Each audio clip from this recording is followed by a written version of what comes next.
अस्सलाम वालेकुम। आज छाजो ऐप आप लोगों के लिए लेकर आ रहा है एक ऐसा पॉडकास्ट कि जिसमें आप बहुत सारी ऐसी चीज़ें सीख सकते हैं जो कि ख़ास तौर पे एमडी-कैट के स्टूडेंट्स के लिए बेइंतहा ज़रूरी हैं।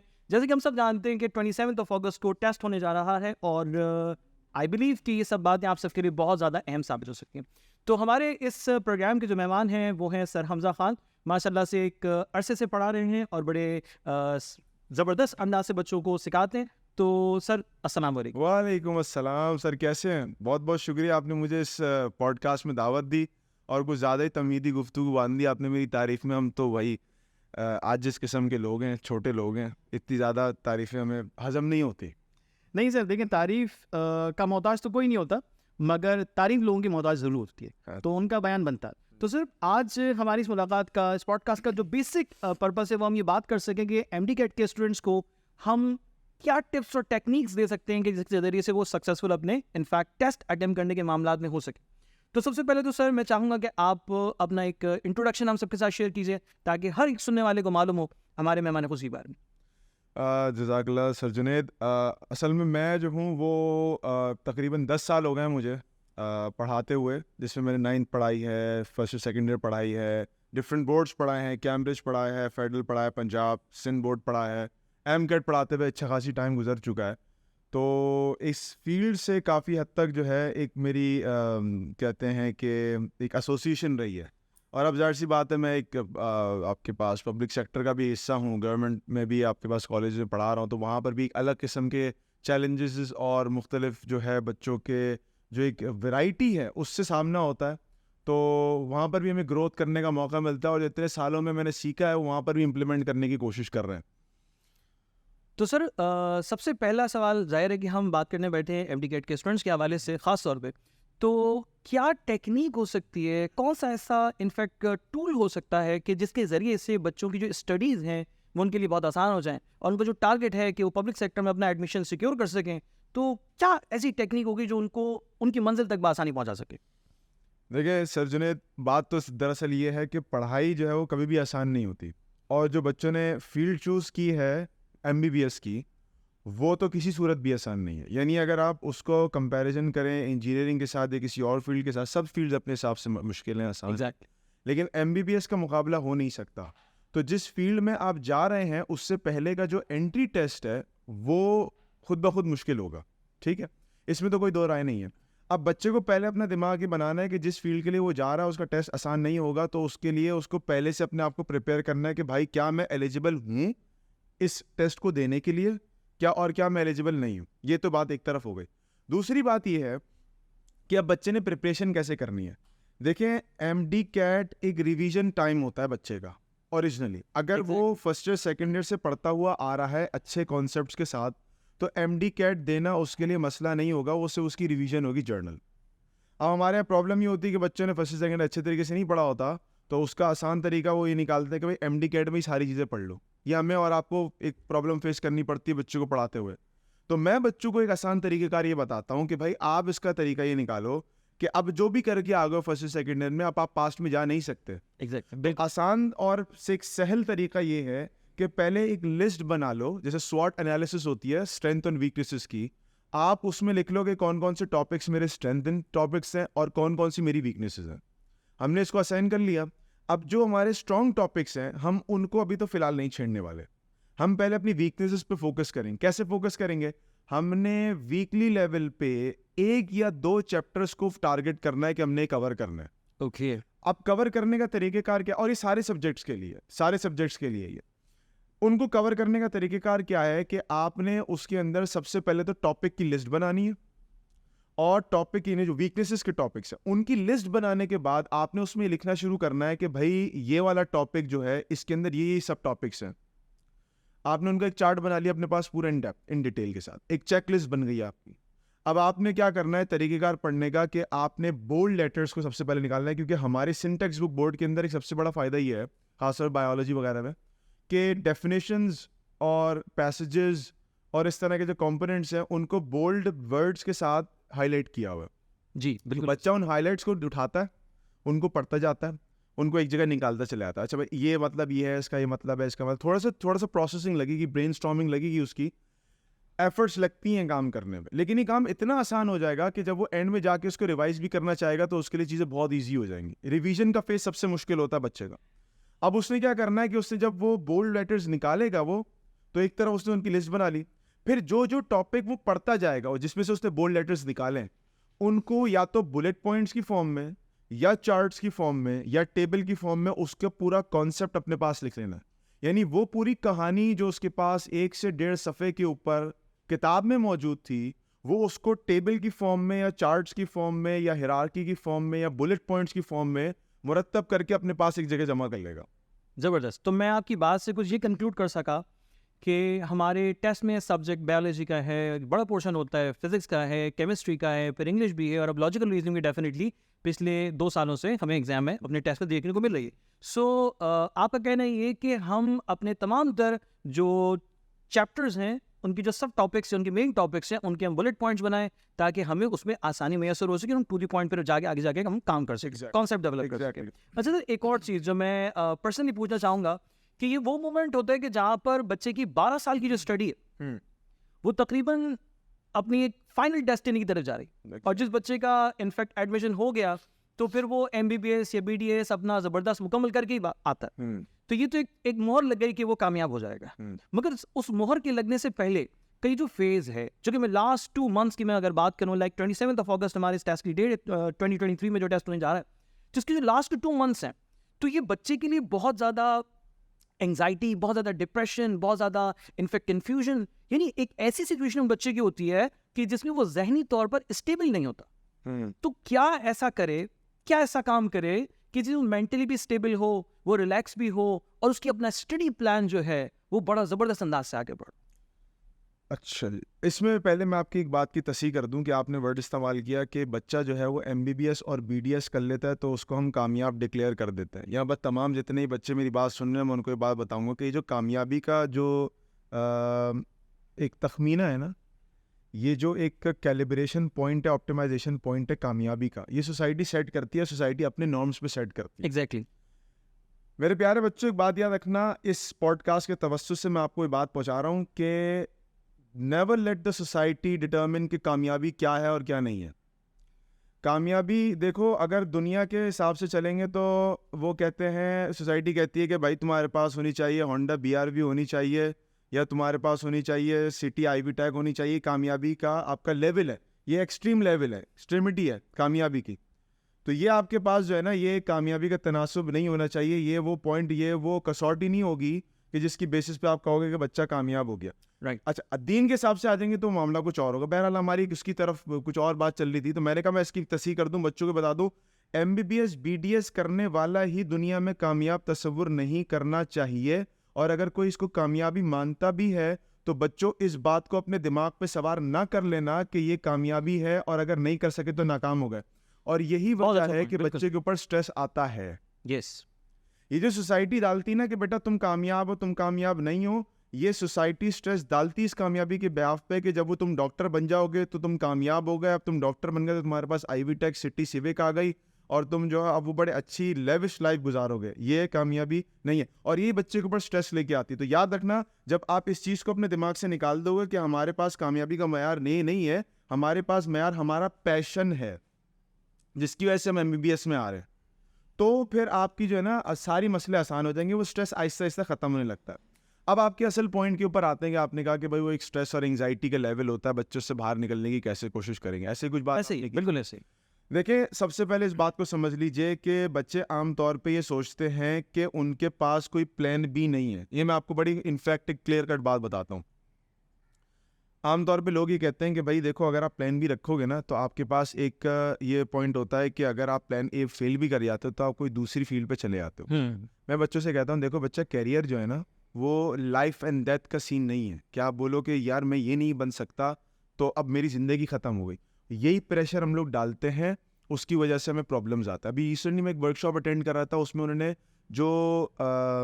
जो आप कह लो कि एक तरीके से जो बच्चों के, नाबालिग बच्चों के जो जराइम होते हैं ना, उसके ऊपर वो बात कर रहे थे। और उसमें उन्होंने कई सारी सीरीज़ दिखा दी बच्चों के लेटर्स के बच्चों ने पंजाब के अंदर हुआ था, सुसाइड कर ली, इस तरह के वाक़यात हो गए। क्यों? और लेटर्स में क्या लिखा हुआ था कि आपके अब्बू को लिखा हुआ था कि अब्बू आपकी नाक कटने से मैंने बचा ली, आपकी बेइज्जती से बचा ली, कि मेरे पास जो है वो मैं नंबर नहीं लेके आया। ये सोसाइटी का प्रेशर होता है, सोसाइटी आपको डालती है। क्यों? क्योंकि वो आपको प्लान बी से रिस्ट्रिक्ट कर देती है। एक बात याद रखिएगा कि हमारे पास अगर प्लान बी बैक एंड पे होगा ना, तो हमें पता है कि यार जिंदगी खत्म नहीं हो जाएगी MBBS BDS पे। जब आप ये सोच के इस फेज पे स्टेप लोगे अपना आगे जाके कि ठीक है हम MBBS BDS के लिए काम करेंगे, अच्छा काम करेंगे, होगा, हमारा पैशन है, लेकिन अगर नहीं हुआ तो हमारे पास एक प्लान बी भी है, राइट। तो उसकी जिंदगी आसान हो जाएगी। और ये चीज पेरेंट्स ने भी बच्चों के दिमाग में डालनी है। और हम जाहिर सी बात है पॉडकास्ट इसलिए कर रहे हैं कि बच्चों के बात बताना, बावर कराना जरूरी है कि बेटा MBBS एंड BDS का अगर एडमिशन नहीं हुआ तो ये लाइफ एंड डेथ का सीन नहीं है। कई सारे हमारे पास भी एग्जाम्पल, आपके पास भी एग्जाम्पल दूंगी, आपका तो मुझसे भी ज्यादा पढ़ाने का एक्सपीरियंस है कि बच्चे 2-2 3-3 अटेम्प्ट करते नहीं हो पाता। ऐसा है कि नहीं है? But I personally felt that कि एक मोमेंट होता है जहाँ पे बच्चा ये सवाल अपने जहन में गूंजता हुआ सुनता है, और वो सवाल ये है कि मेरा MBBS में BDS में इनफैक्ट एडमिशन इस साल नहीं हुआ तो क्या होगा, उसकी लाइफ यहाँ आकर रुक गई कि तो क्या होगा। But the fact is everyone should move. मेरा मानना ये है कि उससे आगे सोचे। अगर नहीं होगा तो क्या होगा, तो भाई ये होगा, फिर ये होगा, फिर ये होगा, फिर ये होगा।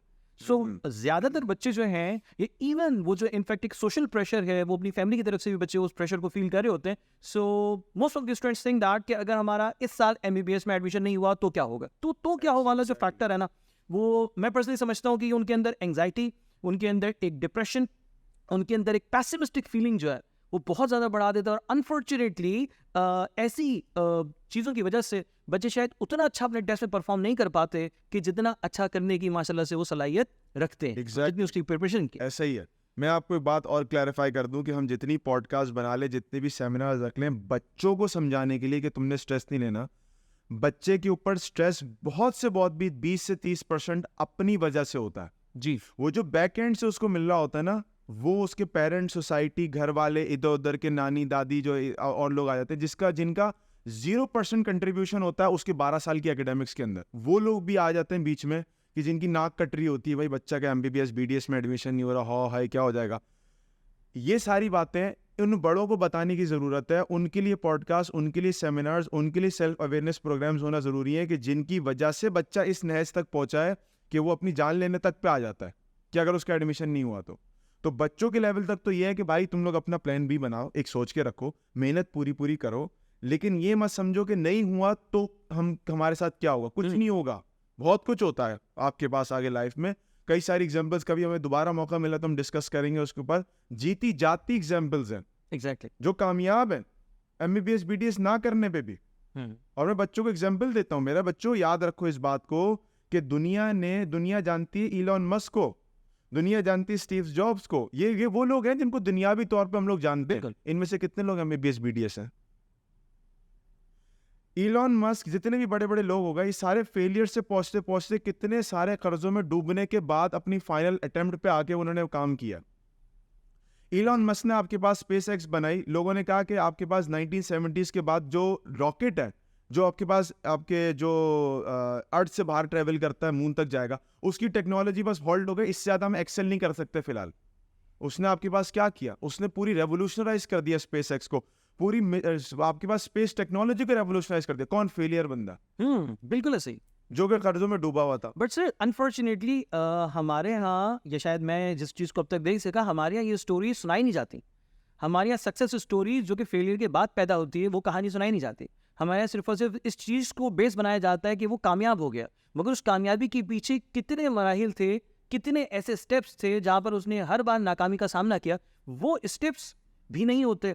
हमारे यहाँ जस्ट एक प्रोडक्ट चेक हो रही होती है, एक प्रोडक्ट इस्तेमाल हो रही होती है, बट बिहाइंड द प्रोडक्ट जो एक स्टोरी है, सक्सेस स्टोरी है, एक्चुअली हमारे पास ऐसी स्टोरी सुनने के जराए बहुत कम, मौके बहुत कम, और उसको हम अपने इनफैक्ट डिफरेंट सोर्सेज में भी बहुत ज़्यादा पॉपुलराइज नहीं देखते। सो आई पर्सनली थिंक कि हमारी सोसाइटी में लाइक एजुकेशन हब जिसे हम कहते हैं कि जनाब, तो फिर उसमें ये चीज़ों से शामिल खुसूसी तौर पे होनी चाहिए। चले सर, मैं कुछ और डिटेल, क्या सर कोई ऐसी किसी स्टूडेंट की स्टोरी है कि जो बड़ी इंस्पिरेशनल रही हो, जो बड़ा डिप्रेस रहा और उसके बाद फिर बड़ा मुश्किल का शिकार रहा, और फैमिली की तरफ से, पेरेंट्स, जो रिलेटिव्स, उनकी तरफ से बड़ा परेशान भी रहा, कंफ्यूज भी रहा, बट अनफॉर्चुनेटली वो कामयाब ना हो सका, बर्डन फिर बढ़ गया और उसके बाद उसने जो है वो कामयाबी हासिल करी, यानी कि नाकामी का सामना करने के बाद कामयाबी को गले लगा लिया। कोई ऐसी स्टोरी, कोई ऐसी स्टूडेंट की? मैं अभी जो आप बात कर रहे थे कि वो प्रोडक्ट के ऊपर हमारी नज़र होती है और सक्सेस स्टोरीज नहीं सुनाई जाती, मेरे दिमाग में ये चीज़ आई थी कि छोड़ो ये इलॉन मस्क को साइड पे करो, ये जो हम हमारे यहाँ तो वही कह देते हैं ना भाई, हम इसको क्यों देखें, बच्चों को भी वो कह देते हैं भाई इनको क्यों देखें, ये तो अंग्रेज़ है, इनके तो माहौल इतना अच्छा था। ये थोड़ा ये भी फैक्टर है। लेकिन यहूदी मसीहियों को एक तरफ साइड पे कर दें, हमारे तो इनको इसी तरह से लेबल करके साइड पे कर दिया जाता है ना। इनकी कहानी क्यों सुना है? मैं आपको कहानी सुनाता हूँ। हमारे अपने पाकिस्तान की कराची की बच्ची, हमारी अपनी पढ़ाई हुई बच्ची, 2022 में गालिबन उसका एडमिशन होना था, नहीं हो सका। और वही मैंने जो आपको बताया कि बैक एंड पे जो पीछे लोग बैठे हुए थे उन्होंने सपोर्ट नहीं किया, तो बच्ची इतनी डिप्रेस हो गई कि वो हॉस्पिटल तक चली गई, हॉस्पिटलाइज हो गई। वो डिहाइड्रेशन पता नहीं कौन कौन सी उसको ड्रिपें बेचारी को लगी हुई थी, उसका वेट लॉस हो गया, इतना मसले मसाइल हो गए। बट फिर क्या हुआ कि पेरेंट्स को थोड़ा सा रियलाइज़ हुआ कि यार हमने, हमारी बच्ची है ये, हमने ज़्यादा प्रेशर डाल दिया है, क्या मामलात है। उसको फिर वही उस ट्रैक पे लेके आए और अब उस बच्ची का पम्स यूनिवर्सिटी जो आपके पास है सिंध के अंदर, उसके अंदर मेडिकल कॉलेज में एडमिशन हुआ है। जबरदस्त। बताने का ये मकसद था जो मैंने शुरू में बात इनिशिएट की थी कि बच्चा अपने ओन पे अगर टेंशन लेता है ना तो हम उसको सुधार सकते हैं, रास्ता दिखा सकते हैं, एक रेड लाइन बना सकते हैं, बेटा तुम इसको ट्रैक को फॉलो करो तो तुम कहीं ना कहीं पहुंच जाओगे। लेकिन अगर वो जो पीछे से जो बड़ा फैक्टर आ रहा है उसको प्रेशर में देने वाला, वो फैक्टर अगर उसको सपोर्ट करना शुरू कर दे तो देखें वो हॉस्पिटलाइज बच्ची जिसका वेट लॉस हुआ तो इंतहाई परेशान थी, वो कहां से कहां पहुंच गई है। पहले उन्होंने प्रेशर दिया ना, परेशान हो गई वो, अब उन्होंने उसको लाके खड़ा कर दिया आपके पास मेडिकल कॉलेज के अंदर, सपोर्ट किया। बच्ची एलिजिबल थी, उसमें टेंडेंसी थी काम करने की, हो गया आपके पास।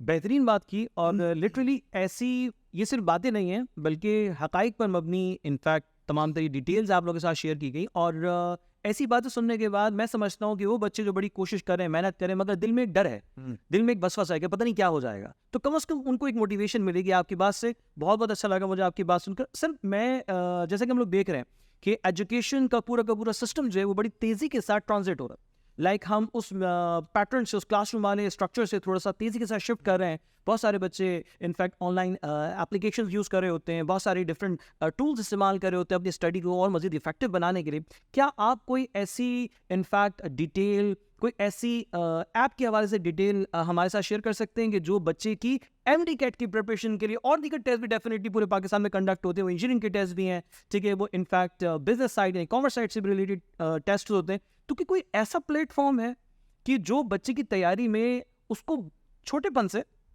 थोड़े से लर्निंग स्टेज से उसका हाथ पकड़कर उसके साथ आगे बढ़ सके, यानी उसको बिगिनरी लेवल से बड़ा अच्छा सपोर्ट कर सके? जी एग्जैक्टली ऐसे ही, क्योंकि अभी चूँकि मेरा रिसेंटली कॉलेज के साथ भी थोड़ा सा इंट्रैक्शन है तो मुझे आइडिया इस बात का कि अब कॉलेज वाले जो हैं, वो जो कॉलेज मैनेजमेंट है आपकी, जो मिनिस्ट्री ऑफ एजुकेशन है सिंध की, वो आहिस्ता आहिस्ता करके बच्चों को जो है वो अटेंडेंस के ऊपर लेके आ रही है कि अटेंडेंस उनकी हर सूरत में लगनी चाहिए। अब उससे प्रॉब्लम ये क्या आती है कि जब बच्चा अगर सुबह में, आमतौर पर कराची का तो एक आम तरीका था कि सुबह में बच्चे जाते थे MCAT की क्लासेस वगैरह लेने के लिए। बिल्कुल। अब मामला इस तरह से हो गया कि जब कॉलेज में आपके पास अटेंडेंस मैंडेटरी हो जाएगी तो अब बच्चे के पास सिर्फ एक ही विंडो रह गई है, वो शाम की विंडो है। और शाम की विंडो के अंदर बहुत सारे बच्चे जो हैं वो इंटर की क्लासेस भी ले रहे होते हैं और इधर की क्लासेस भी ले रहे होते हैं।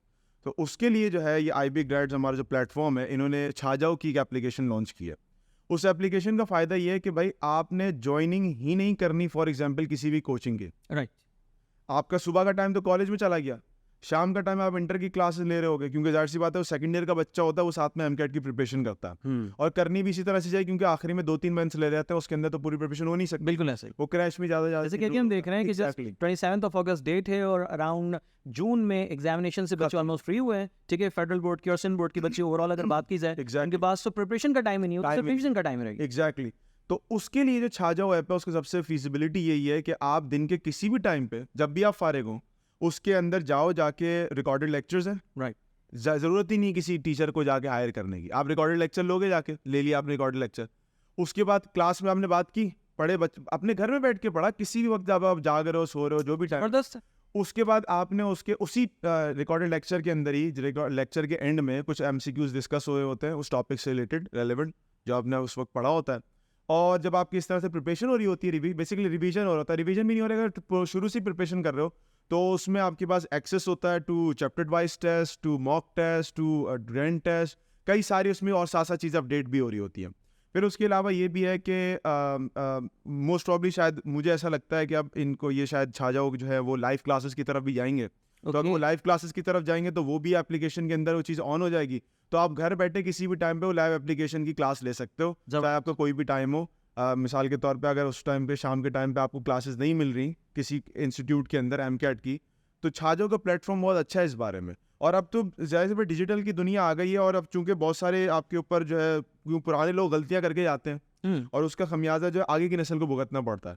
तो पुराने बच्चे जो है क्लासेस बंक करते थे, पुराने जो लोग थे, अब नहीं कहना चाहिए, जो हमारे बड़े थे उन्होंने क्लासेस इस तरह से रख ली कि कॉलेज में होने के बावजूद वो जो है अपने कोचिंग में पढ़ा रहे थे सुबह के टाइम पे। तो अब उसका खमियाजा उन बच्चों को भुगतना पड़ रहा है कि जो कि अब आ रहे हैं हमारे पास। तो अब कोई मसला नहीं है, उसका अब तोड़ निकालिए छाजाओ ने कि सुबह में जाओ कॉलेज, शाम में जाओ तुम अपने कोचिंग में, और रात में बैठ के पढ़ो छा जाओ, यानी एमकैट की प्रिपरेशन कर लो। इससे अच्छा क्या हो सकता है आपके पास? इसी से इस बात से आपकी जो है वो मेरे जहन में एक सवाल आया। डेफिनेटली आपने इस ऐप को बड़ा अच्छे तरीके से गो थ्रू किया है, आपने इसको इस्तेमाल भी किया, आप इस पर काम भी कर रहे हैं। सो बस मेरे कन्फ्यूजन एक सवाल था कि क्या छाजाओ ऐप इतनी ज़्यादा डिटेल अपने अंदर रखती है कि कोई भी बच्चा आंखें बंद करके इनफैक्ट वो एप्लीकेशन को इस्तेमाल करे और उसे टेस्ट से रिलेटेड तमाम तर प्रिपरेशन, तमाम तर प्रैक्टिस मटेरियल, तमाम तर जो क्वेश्चंस की नेचर है, क्योंकि हम जानते हैं कि क्वेश्चंस वेरी करते हैं, test to test questions vary कर रहे होते हैं, तो क्या ये पॉसिबल है कि एक ही एप्लीकेशन है और वो मल्टीपल स्ट्रीम्स में लाइक इंजीनियरिंग के स्टूडेंट्स हैं वो प्रिपरेशन करना चाह रहे हैं, उनके लिए एक अलग टेस्टिंग स्टैंडर्ड है, अगर मेडिकल के स्टूडेंट्स हैं वो अलग स्टैंडर्ड वो लेकर जा रहे हैं, इसी तरह से अगर मैं बिजनेस साइड की बात करूं तो एक अलग स्टैंडर्ड लेकर जा रहा हूं, कुछ इंटरनेशनल टेस्ट भी होते हैं। तो क्या ये पॉसिबल है कि कोई ऐप इतनी ज़्यादा स्ट्रेंथन्ड हो, इतनी ज़्यादा एम्पावर्ड हो, इतनी ज़्यादा कॉम्प्रिहेंसिव डिटेल देती हो कि कोई भी बच्चा बड़ी खुद एतमादी के साथ उस पर काम कर सके? देखिए सर, मामला कुछ इस तरह से है कि हमारे जो सीनियर्स और पीयर्स सारे हैं उन्होंने बड़ी मेहनत से और बहुत ही एक फ्रेमवर्क के साथ इस ऐप को डिज़ाइन किया है। ओके। और ये एक मल्टी डायमेंशनल ऐप है। इसमें आपको बेसिकली करना ये होता है कि आप जब इसको ओपन करते हैं ना, तो उसमें आपको बताता है कि what field do you want to choose. Right. आप अगर इंजीनियरिंग में जाना चाह रहे हैं, आप कॉमर्स में, यानी जो आप बिजनेस साइड है वहाँ जाना चाह रहे हैं, B CAT, M D CAT और ई कैट जो भी है, तो आप चूज़ करते हो। और सिर्फ ये नहीं है, आप जब इसको ओपन करते हैं ना, तो उसमें वो आपको ये भी ऑप्शन देता है कि विच यूनिवर्सिटी और ऑप्टिंग फॉर। राइट। यानी अगर आपने एनईडी में जाना है तो उसका टेस्ट अलग है, आपने फास्ट में जाना है उसका टेस्ट अलग है, आपने नम्स में जाना है उसका टेस्ट अलग है, डाउ में जाना है अलग है, आपने लियाकत नेशनल में जाना है उसका टेस्ट अलग है। यानी सबका अलग अलग हिसाब से टेस्ट बना होता है, अलग स्टैंडर्ड से। अब ये है ना कि मिसाल के तौर पर बच्चे के दिमाग में एक चीज़ आती है कि भाई बात तो ये है कि पीएमसी के अम्ब्रेला के अंदर सारे काम हो रहे हैं, तो टेस्ट तो तकरीबन एक जैसा ही होगा। लेकिन आपको शायद इस बात का पता हो, आप तो इस फील्ड से जुड़े हुए, कि प्रोविजनल लेवल पे टेस्ट हो रहा है। Exactly. यानी हर Same question. I just wanna ask ये यार, ये हर एक प्रोविंस का करिकुलम भी वेरी कर रहा है। इसी तरह से हमारा बुक स्टैंडर्ड जो मटेरियल है वो भी वेरी करता है, टेस्ट का जो सिलेबस उन्होंने बना के दिया है, करिकुलम बना के दिया, वो भी वेरी कर रहा है। Exactly. तो ये सारी चीजें जो वेरी कर रही हैं, तो हाउ इज इट पॉसिबल कि एक ही ऐप है और मैं चाहे मैं सिंध में रह रहा हूँ, चाहे मैं पंजाब में रह रहा हूँ, चाहे मैं केपीके में रह रहा हूँ, चाहे मैं इस्लामाबाद में रह रहा हूँ, सो मैं कहीं भी रह रहा हूँ तो मैं टेस्ट के लिए तैयारी कर सकता हूँ। एग्जैक्टली। देखिए जब पीएमसी का ज़माना आया था 2020-21 का, राइट, तो उसके अंदर पीएमसी में हमने पहले टेस्ट से अंदाजा लगा लिया था कि पंजाब और फेडरल को ज्यादा फेवर किया जा रहा है किताबों को, और ऐसा हुआ भी, ऐसा हुआ भी, बिल्कुल ऐसा। तो जो पीएमसी का बकायदा एक अलग से आपके पास सेक्शन बना हुआ है ना इस एप्लीकेशन में, उसमें इस तरह के क्वेश्चंस हैं कि जो कि फेडरल के भी हैं, जो कि पंजाब की बुक के भी हैं, जो केपी के भी हैं, और उसमें कुछ सिंध बोर्ड का भी कंटेंट मौजूद है। वो तो उसके लिए कि किसी वजह से अगर फॉर एग्जांपल दोबारा ये मामला आ जाता है कि जी प्रोविंस टेस्ट नहीं लेंगे, एक सिंगल टेस्ट बनेगा और कोई एक बॉडी बनाएगी, तो वो टेस्ट आपके पास मौजूद है। अब क्या मामला हो गया, हो तो रहा है सब कुछ पीएमसी के अम्ब्रेला के अंदर, लेकिन हर प्रोविंस अलग अलग टेस्ट ले रहा है। हमें पता है कि पिछले साल DOHS ने टेस्ट लिया था, तो DOHS का पैटर्न कैसा था, जो NTS के समवॉट पैटर्न के हिसाब से था। एक आपके पास ऑप्शन मौजूद है, आप जाके टेस्ट उसके कंडक्ट कर लें। अगर जैसे फॉर एग्जाम्पल आप UHS ले रहे हैं पंजाब के अंदर, तो हमें पता है UHS के पास पेपर्स कैसे थे, हमने पास पेपर्स भी डाले हुए हैं उसके अंदर, और उसकी पैटर्न पे चीज़ें बनाएंगे। और सबसे बढ़ के ये बच्चों को प्रॉब्लम ये होती है कि सर हमें पास्ट पेपर्स तो बताएं कि थीम कैसे आती है क्वेश्चन। बिल्कुल। तो हमारे पास जो ग्रैंड टेस्ट है, they are past papers. Wow. UHS के पास्ट पेपर्स आपको बहुत मुश्किल से मिलते हैं, मिल जाते हैं, लेकिन उनके बारे में एक अनसर्टेनिटी होती है कि ये जो हमें इंटरनेट से हमने उठाया है ये करेक्ट है भी या नहीं, किसी ने अपने मतलब मार्केटिंग के लिए भेज दिया।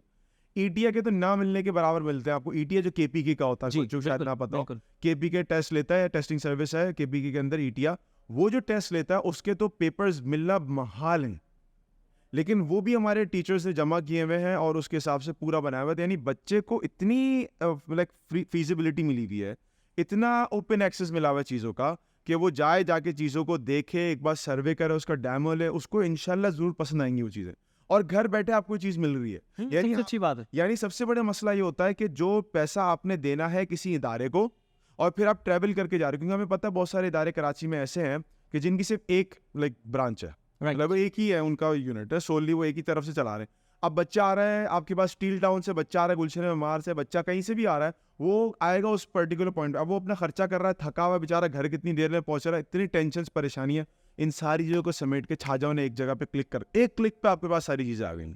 ज़बरदस्त है यार, ये वाकई में बड़ा इफेक्टिव है। मैं लिटरली खुद भी एक्सपीरियंस करूंगा और उसके बाद फिर अपनी भी एक राय दे सकूंगा, मगर मुझे आपकी बात सुनने के बाद मालूम हो कि यार ज़बरदस्त काम। ओके सर, तो अब बड़ा इंटरेस्टिंग सा क्वेश्चन मैं आपसे करने जा रहा हूँ, होप सो कि आप इसको बड़ा अच्छा कंसीडर कर लेंगे यार। एक्चुअली होता ये है कि जब थोड़ा टाइम करीब आता है, टेस्ट का आता है, घर में भी बातें चल रही होती हैं, ख़ानदान वाली भी बातें करें, हाँ भाई बच्चे का टेस्ट है, हाँ भाई, और उसके बाद जहाँ जाओ हर कोई पूछ रहा होता है और भाई टेस्ट की तैयारी हुई। यानी ज़िंदगी ऐसी कठिन हो जाती है कि शादी में भी चले जाओ तो लोग पूछ रहे होते हैं और भाई MD-CAT का टेस्ट हो गया तुम्हारा? नहीं हुआ? अरे कब होगा? अच्छा, पता उनको कुछ भी नहीं होता, मगर उनके सवाल इतने ज़्यादा टेक्निकल हो जाते हैं कि बंदा समझ नहीं आता, बिरयानी खाई उनके सवाल सुने। तो मुझे थोड़ा सा गाइड करें, मैं थोड़ा सा ना परेशान हूँ। ये मोमेंट होता है बच्चे का कि जिसमें उसको अपनी फिजिकल और मेंटल हेल्थ पर काम करना होता है, मगर अनफॉर्चुनेटली ऐसी कोई बात करता ही नहीं कि कहीं पे बैठ के सब टेक्निकल बातें कर रहे होते हैं, मगर फिजिकल मेंटल हेल्थ मैं समझता हूँ कि अच्छी खासी मुतासर होती है MD-CAT के स्टूडेंट की। वो डॉक्टर बनने जा रहा होता है मगर उसको खुद डॉक्टर की जरूरत पड़ी होती है, तो ऐसा क्या ही करे यार? नहीं, देखिए सबसे पहली चीज़ तो मैं आपकी यहाँ पर भी तस्दीक कर दूँ, बच्चे का अगर टेस्ट होने वाला था उसको तो शादी में लेके ही नहीं आते सही है कि बेटा तुमने घर में बैठ के पढ़ना है और बस पढ़ो। वो अब वो जब नहीं आता तो और तशवीश होती है ख़ानदान वालों में, ख़ास तौर पे लफ्ज़ इस्तेमाल नहीं करना चाहिए, रिश्ता है, लेकिन फुप्पों को सबसे ज़्यादा तशवीश होती है। क्या क्या कह रहे हैं भाई, क्या क्या बस के वो कि आई क्यों नहीं वो, क्योंकि उनकी तरह थोड़ी सी मेमोरी तेज़ होती है, तो उनको याद आ जाता है, अच्छा वो हमारे बच्चे की रोज़ा कुशाई में नहीं आए थे ना, हाँ। तो अच्छा यहाँ पर भी नहीं आया, आपने तो पहले भी ही बोला था कि उसका टेस्ट हो रहा है, तो अभी भी टेस्ट चल रहा है, टेस्ट खत्म नहीं हुआ अभी तक, क्या कितना पढ़ेगा बच्चा? अब ये एक अलग एक चीज़ होती है। अब अगर फुप्पा के पास चले आते हैं तो उनका सवाल ही होता है, हाँ बेटा कहाँ तक पहुँचे, कितनी पढ़ाई हो गई? फुप्पो रोकती हैं पढ़ाई से, पप्पा बोलते हैं बेटा कितना पढ़ लिया। अब बच्चा वो कन्फ्यूजन का शिकार, तो अम्मा पापा बोलते हैं बेटा तुम घर पे ही रहो, बेटा तुम्हें कल खिला देंगे बिरयानी हम। माशाल्लाह से काफी गहरा रिश्ता लग रहा है आपका फुप्पो और फुप्पा से। हालात बहुत नाखुशगवार लग रहे हैं। चलिए ये तो चीज़ है, मगर मैं पर्सनली जो बात कह रहा था, क्योंकि बहुत सारे बच्चे ऐसे होते हैं वो बेचारे खुश होना भी चाहे तो खुश नहीं हो सकते। क्यों? क्योंकि उनके सर पे एक तलवार लटक रही होती है, और ये मेंटल हेल्थ के तो खिलाफ है, मैं ये पर्सनली समझता हूँ। फिर फिजिकल हेल्थ भी इस तरह से कि भाई वो समझ रहे बच्चे कि हम पढ़ रहे हैं, जबकि सिर्फ किताबों पर नजरें जमी है, जहन में कुछ नहीं उतर रहा, तो वो समझ रहे हम पढ़ रहे हैं, तो वो भी Exactly एक फैक्टर है, उनकी फिजिकल हेल्थ को भी मुतासर कर रहा है। तो what should be the practices? क्या करें ऐसा कि फिजिकली और मेंटली फिट रहे, तो उसको टेस्ट देने के तो काबिल हो यार। देखिए मेंटल स्टेबिलिटी के अंदर, मेंटल हेल्थ के अंदर थोड़ा बहुत पेरेंट्स का रोल आएगा। अगर फिजिकल की बात करें तो उसमें पेरेंट्स का थोड़ा बहुत रोल आता है, लेकिन फिजिकल थोड़ी सी अगर आप हेल्थ के ऊपर काम करें ना तो बच्चा खुद भी कर सकता है। वो कैसे करेगा कि वो एक तो अपने खाने का रूटीन सेट रखेगी। अम्माएं जो है ना, मोस्ट इम्पोर्टेंट वो थिंग। खाने पे कॉम्प्रोमाइज़ नहीं करती, ये बात तो फैक्ट है। ये तो सारी अम्मा एक जैसी होती हैं हाँ, कि वो खाने पे कॉम्प्रोमाइज़ ना होने देती ना करती हैं। वो प्लेटें पेश कर रही होती हैं, लेके जा रही होती हैं खुद ब खुद ही। तो अम्मा को तो बहुत बड़ा रोल है बच्चों को यहाँ तक नो पहुँचाने में डाउट। भी। जब हम घर में होते हैं तो अम्मा अब्बा में खिला रहे होते हैं, जब हम घर से बाहर निकलते हैं तो लोग हमें खा रहे होते हैं। हाँ, ये बड़ा है, सही है। ये फैक्ट है। तो अच्छा कहा आपने कि अपनी जो ख्याल रखती खाने पीने का। तो वो तो खाने वाला पोर्शन तो वो छोड़ेंगी नहीं, वो तो हर सूरत में कोशिश करेंगे, कुछ भी आ जाए तो वो खिलाएंगी। अगर उनका थोड़ा सा देसी माइंड सेट है तो देसी की भी खिलाएंगी और सब कुछ कराएंगी। तो मेंटल फिजिकल हेल्थ तो बच्चे की हो रही होती है। थोड़ा बहुत ये कि बच्चा अपने ओन पे ही कर सकता है कि भाई थोड़ा जिम में ज्वाइन करो, घूमो फिरो, जाके एक्सरसाइज करो, थोड़ा ब्लड फ्लो होना चाहिए बॉडी में। You need to keep that blood flowing, brain तक पहुंचे, पूरी बॉडी में मूव करे, थोड़ा बहुत चलें फिरें। क्योंकि हमारे आमतौर पे एक बच्चों को, शायद जो मेडिकल के बच्चों को शायद इस बात का पता हो, या जो एक्सरसाइज वगैरह से रिलेटेड उनको पता हो, कि हमारे बॉडी के अंदर हमारा दूसरा दिल हमारे काव्स के मसल कहलाते हैं। ये जो हमारे पाँव के अंदर जो काफ का मसल होता है ना, ये कहलाता है। क्योंकि जब आप वॉक करते हैं ना तो आपके पास ये काव्स जो है ना, ये पंप करती हैं ब्लड को वापस ऊपर की तरफ, यानी जो वेन्स का प्रेशर है वापस हार्ट की तरफ जाता है ताकि सर्कुलेशन अच्छी से हो सके। तो आमतौर पे बोला जाता है कि वो लोग जो चलते हुए पढ़ते हैं, चलते हुए बात कर रहे होते हैं, चलते हुए अपने आप से डिस्कशन कर रहे होते हैं ना, वो इसलिए कर रहे होते हैं, ज़्यादा क्रिएटिव होते हैं, because their body is instinctively pumping blood from the lower body all the way up to the heart, ताकि वो सर्कुलेशन आपके पास तेजी से चलती रहे। तो थोड़ा बहुत सर? चलते फिरते पढ़ो और मूवमेंट जारी रखो अपनी बॉडी के अंदर, और एक्सरसाइज भी करें, वो अच्छी चीज़ है, क्योंकि एक्सरसाइज है ना आपके पास आपकी आर्टरीज वेन्स को खोलेगी, आपका दिमाग अच्छे तरीके से चलेगा। पानी पीते रहें, अच्छे तरीके से हाइड्रेट रखें अपने बॉडी को। हाइड्रेशन जो है वो बहुत इंपॉर्टेंट रोल प्ले करती है मेमोराइजेशन के अंदर, कई सारी स्टडीज़ ने बात शो भी की है। दूसरी बात ये कि मेंटल हेल्थ पेरेंट और कैसे हेल्प करेंगे, once in a week weekends पे घूमने चले हैं समंदर पे। तो सर ये बात तो ना बड़ी ऐसी है कि जिस पर बहुत सारे लोग एतराज़ रखते होंगे और रखेंगे कि सर बच्चे का टेस्ट नज़दीक है और आप कह रहे हैं सर घूमने चले जाएं। भाई बच्चा सोता भी तो है, तो फिर या तो उसको 24 घंटे जगा के रखें। अब वो सो भी तो रहा है, तो आप उसमें क्या है कि वो जो 5-6 घंटे बच्चा सो रहा है वो तो वक्त जाया कर रहा था। ओह भाई वक्त नहीं जाया कर रहा, वो सोना जरूरी है। जिस तरह से सोना जरूरी क्यों है, हमारी बॉडी रिप्लेनिश कर दी है, अपने आप को रिकवर कर लेती है, रिफ्रेश कर लेती है, क्या अगले का टास्क के लिए अपने आप को प्रिपेयर करना होता है उसने।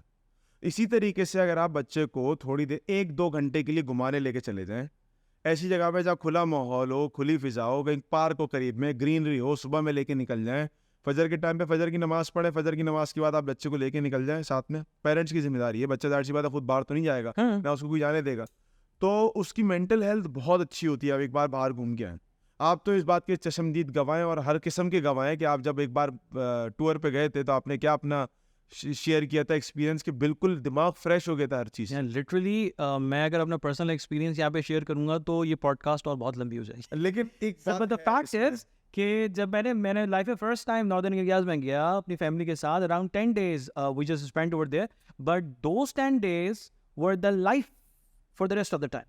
मतलब जिंदगी के बाकी दिनों के लिए जो मेरे पास जान थी, जो मेरे पास ना एक जहन में इत्मीनान था, एक खुशी थी, एक तस्कीन थी जिंदगी गुजारने में, एक मजा जो था वो उन 10 दिनों पर मबनी था, क्योंकि मैंने वो मोमेंट एक्सपीरियंस किए कि जो शायद मैं शहर कराची में नहीं कर सकता था। तो बिल्कुल सही कहा आपने कि मेंटल हेल्थ के लिए इनफैक्ट घूमना ज़रूरी है। और ये मैं समझता हूँ कि हमारा जो इनफैक्ट एक रिवायत है कि जनाब जब बच्चा पढ़ने का टाइम आ जाए उसका, तो बस उसको कवर में बंद कर दो या फिर उसको बादाम पीस के खिलाओ, क्योंकि बादाम से अकल आ जाती है। मगर मैं समझता हूँ भाई बादाम से अकल आ रही होती तो बादाम गायब हो चुके होते। ऐसा ही है, बादाम से अकल नहीं आ रही, बादाम हर दुकान पे मौजूद है, अकल कहीं पे भी नहीं है। तो अकल तो मेरे ख्याल है तजुर्बे से आती है। अंग्रेजों ने इसलिए तो ये निकाला था, उन्होंने अपने बच्चों के ऊपर ये चीज इंप्लीमेंट करा दी कि all work and no play makes Jack a dull boy. तो आप सिर्फ पढ़ाई में लगा दोगे तो कुछ और करेगा ही नहीं, तो वो तो बिल्कुल ही वैसे फिजिकल मेंटली हर तरह से वीक हो जाएगा। एग्जैक्ट ऐसा ही है ना। और एक मोमेंट आएगा कि जहाँ पर उसकी पढ़ाई भी उसको कोई खास फायदा नहीं दे रही। अच्छा सर, हमने आपसे बड़ी लंबी बातें की, बहुत सारा वक्त आपका लिया, मगर लिटरली हमें आपसे बहुत कुछ सीखने को मिला। बस एक फाइनल हम लाइन की तरफ जा रहे हैं, कंक्लूजन की तरफ, कि सर MD-CAT के स्टूडेंट के लिए क्या ज़रूरी है और क्या ज़रूरी नहीं, क्या करना चाहिए और क्या करना नहीं चाहिए, क्योंकि डेडलाइन है सामने 27 अगस्त की तारीख। मैं समझता हूँ कि वो तारीख है जिसपे 12 साल की स्टडीज़ जो है उसकी उस स्टडी का एक्चुअली बच्चे के हिसाब से अगर देखा जाए तो उसका फैसला होने जा रहा है। मैं पर्सनली समझता हूँ बच्चे के हिसाब से फैसला होने जा रहा है। So what he should do and what he shouldn't do. सबसे पहली चीज जो डूज में मैं उसको बोलूंगा वो ये कि क्लैरिटी होनी चाहिए, what you really want to do. Okay, क्या आप इस फील्ड में जा रहे हैं ना, मैं इसलिए कहता हूँ बच्चों से वाई हमेशा याद रखो कि भाई इस फील्ड में क्यों जा रहे हो। भले से पैसे के लिए जा रहे हो, यू शुड नो कि why you going this field. किसी भी फील्ड के लिए, सिर्फ MCAT नहीं, किसी भी फील्ड के लिए, सबके लिए ओपनली बोल लो, क्लैरिटी हो कि हम इस फील्ड में क्यों जा रहे हैं। सबसे पहली चीज़ तो ये है। दूसरी बात जो डूज में इंपॉर्टेंट आ जाती है, जब आपको क्लैरिटी होगी बाकी सारे आहिस्ता आहिस्ता फेजेस खुलते चले आएंगे। बिल्कुल। ये चेक पॉइंट क्लियर कर लेंगे ना, टाइम मैनेजमेंट खुद हो जाएगी, मोटिवेशन आपको खुद मिलेगी। देखिए क्लैरिटी जो है ना वो आपको डिसिप्लिन की तरफ लेके जाती है। मुझे अगर पता है ना कि भाई मुझे आज क्लास के बाद एक्सरसाइज करने जाना है, I am clear about this, तो अब मैं रास्ते में फंसूं, चिंची पंचर हो जाए या बस में किसी रास्ते में फंस जाए या ट्रैफिक जैम हो जाए, I need to go to my gym at all cost, क्योंकि क्लैरिटी है मेरी। डोंट्स क्या चीज़ है, मतलब क्या चीज़ हमें नहीं करनी चाहिए। सबसे पहले तो टेंशन नहीं लेनी है। सर ये तो वो वाली बात हो गई, घबराना नहीं है तो भाई घबराएं क्या नहीं, मैं बता रहा हूँ, टेंशन का जो आपके पास सॉल्यूशन है ना वो है मेंटल पीस। और मेंटल पीस कहाँ से आएगा? मेंटल पीस आएगा 2 चीज़ों से, प्रैक्टिस से। हर प्रैक्टिस करते रहें, बस राइट। पढ़े MCQ प्रैक्टिस करें, पढ़े MCQ प्रैक्टिस करें, आपको एक सेल्फ कॉन्फिडेंस मिलता है, आपको एक सेल्फ सेटिस्फेक्शन मिलती है। मैंने आज जो काम किया या मैंने इस हफ्ते में जो काम किया उसका मेरा रिजल्ट ये आया। And be very critical about your results. Right. कि अगर हमें ये आंसर ये हमारा आया है ना, रोना नहीं, हम क्या करेंगे, सर पकड़ के बैठ गया। अभी भी मैं बच्चों से बात कर रहा था, वो कह रहे थे कि हमारा रिजल्ट खराब। अरे तो रिजल्ट खराब आया तो क्रिटिकल एनालिसिस तो करो कि रिजल्ट खराब क्यों आया। क्यों? पढ़ा नहीं था, अम्मी ने काम पे बुला लिया था, टेस्ट बीच में से स्किप हो गया था, या कज़न आ गए थे, या बाहर चले गए थे, क्या वजह थी। क्रिटिकल एनालिसिस करें, सोल्यूशन निकालें कि भाई असल वजह, हमारे जो प्रॉब्लम निकली इसका सोल्यूशन क्या होगा। फिर आपके रास्ते आसान होना शुरू होंगे। टेंशन ऐसे खत्म होती है। टेंशन जो हम बोलते हैं ना कि टेंशन नहीं लेना, टेंशन ना लेने का मतलब यह है कि आप जो भी काम करोगे उसके बाद उसकी असेसमेंट जरूरी है। असेसमेंट के रिजल्ट से सेल्फ सेटिस्फेक्शन मिलती है। Right. और अगर उसमें कोई प्रॉब्लम आती है तो उससे क्रिटिकल एनालिसिस करके उसमें प्रॉब्लम निकाली जाती है, उसका सोल्यूशन ढूंढा जाता है। और सोल्यूशन नहीं मिलता तो अपने सीनियर से पूछा जाता है, टीचर से पूछा जाता है कि भाई मैं यहाँ फंस रहा हूँ, मुझे प्रॉब्लम सॉल्व कराएं। चाहे वो जिंदगी के मसले, एग्जैक्टली, चाहे जिंदगी के मसले हो, चाहे टॉपिक के मसले हो, कोर्स के मसले, किसी चीज के ही मसले हो। और आखिरी चीज ये भाई, खाना पीना नहीं छोड़ना अपना, ओके, एक्सरसाइज जारी रखनी है अपनी। Right. ठीक है, बिल्कुल ही डल होके नहीं बैठ जाना, एक स्लॉथ की तरह, पांडा की तरह के बैठ गए बस एक जगह पे। तो वो जिस तरह से बांस खा रहा होता है, तो आप किताबें बस खोल खोल के पढ़े जा रहे हैं और यूँ रख रहे हैं साइड पे, पढ़े जा रहे हैं, फिर लेट गए टेढ़े होके पढ़ रहे हैं, फिर वो सुबह में उठे तो टेढ़े ऐसे ही हुए थे क्योंकि वो गर्दन भी टेढ़ी हुई हुई थी, वो पढ़ते पढ़ते सो गए। अब गर्दन में दर्द है, कमर में दर्द है, तो कैसे पढ़ेंगे। अब सर भी नीचे नहीं हो रहा, अब किताब ऐसे पढ़ के अम्मी गर्दन में दर्द हो रहा है, ये सारी चीज़ें होंगी, सारी डिहाइड्रेशन की वजह से होती हैं और दूसरे मसले मसाइल की वजह से होती हैं। सो आपकी बात को अगर मैं कंक्लूड करूं, अलमुख्तसर मादम, मैंने आपकी बात कर दी कि बच्चे को अपनी हेल्थ का ख्याल रखना है, खाने पीने का ख्याल Exactly. रखना है, उसको प्रैक्टिस करनी है, टेंशन नहीं लेनी है, पीस ऑफ माइंड चाहिए। Exactly. और फैमिली को सपोर्ट करना है बच्चे को हर हाल में। फैमिली को चाहिए कि वो सपोर्ट करे कि बच्चा अगर कामयाब हो जाए बहुत अच्छी बात है, अगर खुदा ना खास्ता वो नाकाम भी हो जाए तो बच्चे के साथ खड़े हो, उसके साथ खड़े हो और उसको मौका दे अपने बारे में डिसीजन लेने का। बच्चे को चाहिए, मैं पर्सनली अपनी बात जो शेयर करूँ उसके बाद पर इंशाल्लाह हम पॉडकास्ट को वाइंड अप करेंगे। मैं समझता हूँ कि बच्चे के अपने ख्वाब होते हैं, बच्चे को अपने ख्वाब देखने देते, बच्चे को अपने ख्वाब देखने दें, बच्चे को अपने ख्वाब जीने दें, बच्चे को अपने ख्वाब पूरा करने दें। द फैक्ट इज, मैं समझता हूँ पर्सनली कि पेरेंट्स जो होते हैं वो अपने ख्वाब देखते हैं, बच्चे की बेहतरी के लिए देखते हैं। मैं इस बात पे इनकार नहीं कर सकता, मेरे माँ बाप ने मेरी बेहतरी के ख्वाब देखा, वो मुझे जानते थे, मगर उतना अच्छा नहीं जानते थे जितना अच्छा मैं खुद को जानता था कि मैं क्या कर सकता, क्या नहीं कर सकता। मुझे पता था मैं इंजीनियर नहीं बन सकता, मुझे पता था मैं कोई साइंटिस्ट नहीं बन सकता, मुझे पता था मैं कोई बहुत बड़ा बिजनेसमैन नहीं बन सकता। I know it, but the fact is my parents were always dreaming about my future. वो चाहते थे मैं सक्सेसफुल हो जाऊँ। आज अल्लाह का शुक्र है मैं सक्सेसफुल हूँ, मगर मैं सक्सेसफुल हूँ उस बात पे कि जिस काम को करने में मुझे दिन और रात का फर्क पता नहीं चलता था। मैं जिस काम को 6-6 घंटे, 8-8 घंटे, 12-12 घंटे, 14-14 घंटे कर सकता था। सो आई थिंक दैट कि जिसका पैशन है एमडीकैट, वो इस साल 2023 में टॉपर की लिस्ट में मौजूद है इंशाल्लाह। और जिसका पैशन नहीं है, वो किसी के कहने पर जबरदस्ती धक्के लगा रहा है, तो मेरा ख्याल है कि फिर धक्का बंद गाड़ी को लगाया जाता है, चलती गाड़ी को धक्का लगाने की मेरा ख्याल है पर जरूरत होती ही नहीं। So very interesting and very informative discussion with you, really very thankful कि आपने अपना वक्त दिया और हमारे साथ इस ज़बरदस्त पॉडकास्ट में आपने शिरकत भी की। और जिन बच्चों ने इस प्रोग्राम को माशाल्लाह से अब तक देखा, उनके लिए छाजाओ ऐप का इनफैक्ट जो एक सर्विसेज है वो बहुत अच्छे से समझाई गई, बताई गई हैं। और मैं पर्सनली समझता हूँ कि आप ज़रूर एक्सपीरियंस करेंगे अपने बहुत अच्छे मूवमेंट्स को, बहुत अच्छी लर्निंग को छाजाओ ऐप पे। हम दोनों को इजाज़त दीजिए, तो इंशाल्लाह आपसे फिर दोबारा कभी बात होती है।